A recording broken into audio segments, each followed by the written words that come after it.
Okay, Assalamualaikum warahmatullahi wabarakatuh. Hello everybody, how are you today?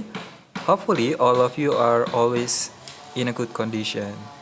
So today we are going to talk about introducing others and pronoun, atau dalam bahasa Indonesia memperkenalkan orang lain, dan juga kita akan membahas tentang kata ganti.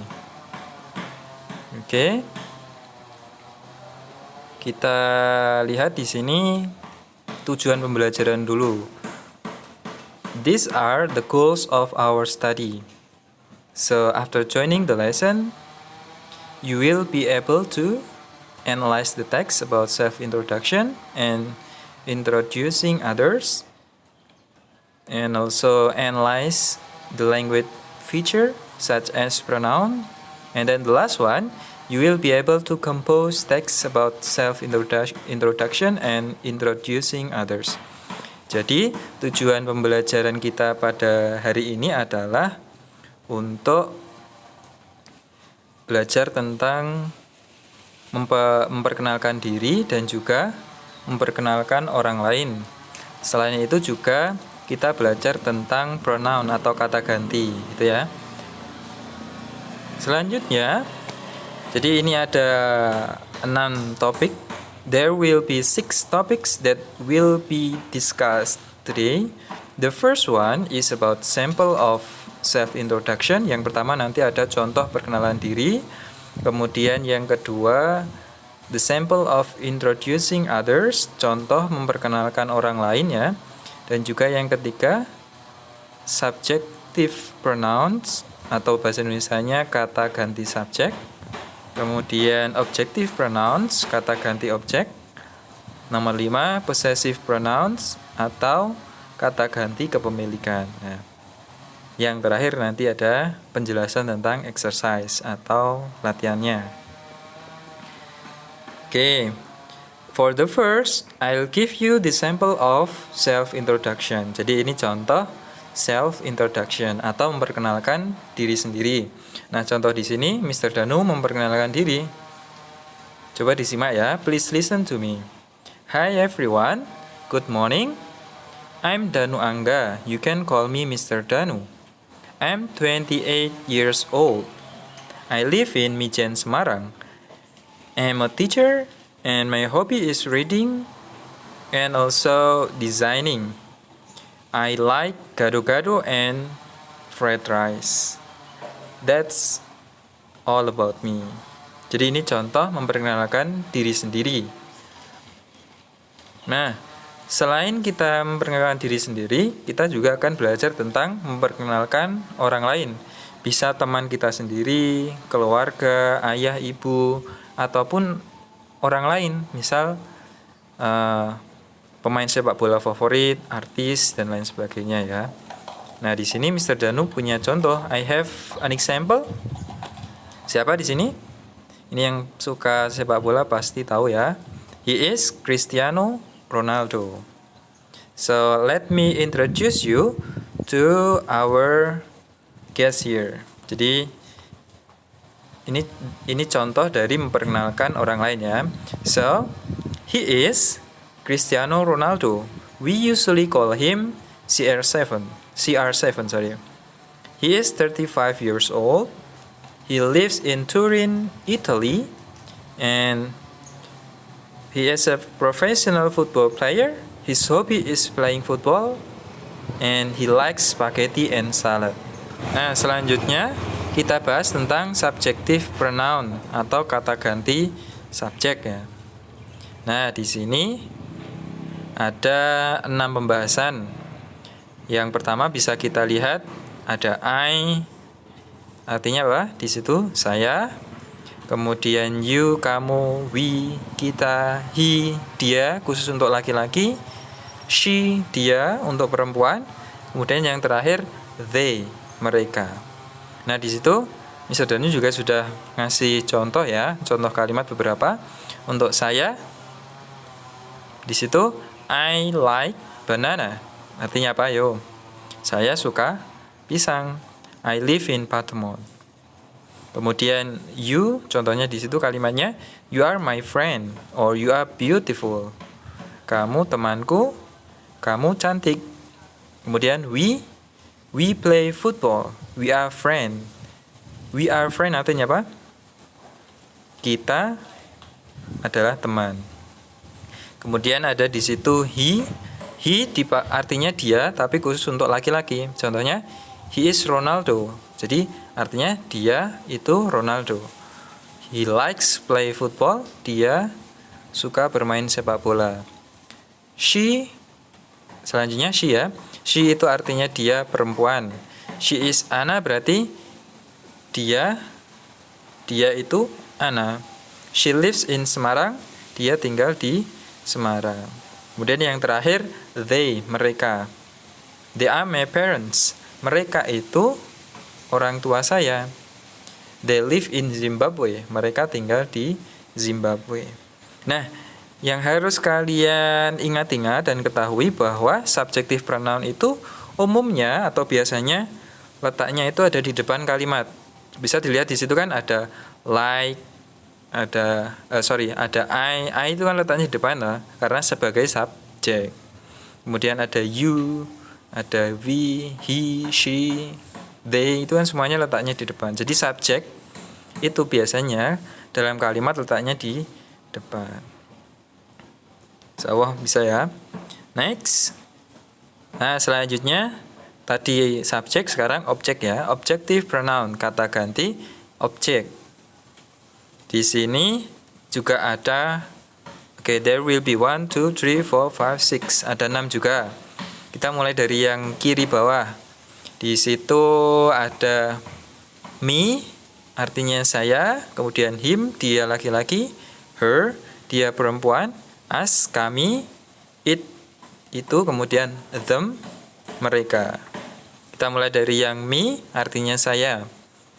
Contohnya di situ, you can call me Mr. Danu. Kamu bisa memanggil saya Mr. Danu. Kemudian kalimat yang kedua, he gives me a flower. Dia memberiku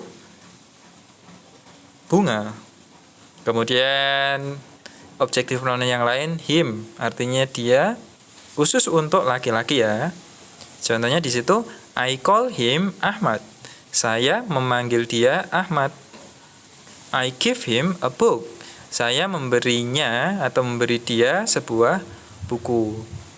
Selanjutnya di situ ada her, artinya dia, khusus untuk perempuan. Kata ganti dia untuk perempuan. We call her Annie. Kami memanggilnya Annie. Kemudian di situ juga ada Tony gives her a letter. Tony memberinya sebuah surat. Selanjutnya ada us, artinya kami. Mr. Danu teaches us. Pak Danu atau Mr. Danu mengajar kami. Mr. Danu invites us, artinya Mr. Danu mengundang kami. Selanjutnya itu it. I give it to Mr. John. Saya memberikan itu. Nah, itu bisa benda apapun, misal buku. Saya memberikan buku kepada Mr. John. Bisa dipakai kata ganti itu. I give it to Mr. John. I bring it. Saya membawanya. Terakhir, them. Them itu artinya mereka. Di situ contoh kalimatnya, I invite them to my house. Saya mengundang mereka ke rumah saya. The policeman asked them. Pak polisi bertanya kepada mereka. Nah, kemudian ini yang terakhir, pembahasan yang terakhir, possessive pronoun, kata ganti kepemilikan. Nah, untuk yang khusus pembahasan ini harus diikuti dengan kata benda. Ini juga ada 6 pembahasan, ada my, your, our, his, her, and their. For the first one, untuk yang pertama, my, itu artinya ku. Misal kita terapkan di kalimat, my name is Aini. Namaku adalah Aini. My hobby is swimming. Hobi saya berenang. Selanjutnya, your. Your itu artinya mu. Your book is on the desk. Bukumu itu ada di meja. I like your design. Kemudian ada our, kita artinya SMK Al-Asror is our school. Kemudian our teacher are friendly. SMK Al-Asror adalah sekolah kita. Kemudian our teacher berarti guru kita are friendly. Friendly itu apa? Ya, ramah-ramah. Kemudian his artinya nya, arti itu his itu nya ya, untuk laki-laki. His name is Ronaldo. Namanya adalah Ronaldo. I know his hobby. Saya tahu hobinya. Dibalik berarti ya, enggak nya hobi tapi hobinya. Her itu juga artinya nya tapi khusus untuk perempuan. Her name is Amel. Namanya itu Amel. I know her name. Saya tahu namanya. Selanjutnya yang di atas our. Oh, our sudah ya. Yang terakhir their artinya mereka. Their hobby is playing football. Hobi mereka itu bermain sepak bola. Kemudian yang terakhir I know their name. Saya tahu nama mereka. Oke, sampai di sini. Is there any question? Ada yang mau ditanyakan enggak? If you have any question, you can ask Mr. Danu on Google Classroom. Kalau kalian punya pertanyaan, silahkan kalian bisa tulis di Google Classroom bahasa Inggrisnya ya. Kemudian, nah untuk latihannya yang terakhir, tugas kalian, coba kalian buat perkenalan sederhana. Yang pertama, kalian memperkenalkan diri sendiri. Kemudian yang kedua, memperkenalkan seseorang. Nah, untuk materinya, isi dari perkenalannya, silahkan perkenalkan namamu, kemudian umur, age, your name, your age, your address, your hobby, and your favorite food. Jadi perkenalkan nama, kemudian umur, alamat, makanan favorit, pekerjaan, dan lain-lain. Nah, kalian bisa lihat contoh yang awal tadi, yang dikasih tahu sama Pak Danu tadi ya. Contoh yang dari Mr. Danu tadi, silahkan dibuka lagi. Nah, silahkan perkenalan itu nanti secara lisan. Jadi kalian baca, atau kalau sudah bisa tanpa membaca, kalian langsung rekam saja perkenalan kalian. Ingat, yang direkam itu suaranya saja, audionya saja, nggak perlu merekam videonya. And then the last one, send the audio file on Google Classroom. Kalau rekaman suaranya sudah selesai, silahkan kalian kirim ke Google Classroom Bahasa Inggris kelas 10. Okay, I think that's all for today. So don't forget to finish your task, finish your exercise. Silahkan mulai dikerjakan latihannya, ya. Untuk presensi itu Mr. Danu ambil dari tugas kalian. Kalau kalian sudah mengumpulkan, berarti sekaligus untuk presensi. Berarti kalian sudah hadir dalam pembelajaran, ya. If you have any question, don't reluctant to ask Mr. Danu. Kalau kalian punya pertanyaan, jangan malu-malu untuk tanya ke Mr. Danu. Bisa langsung di Google Classroom ya. Thank you. See you next time. Assalamualaikum warahmatullahi wabarakatuh.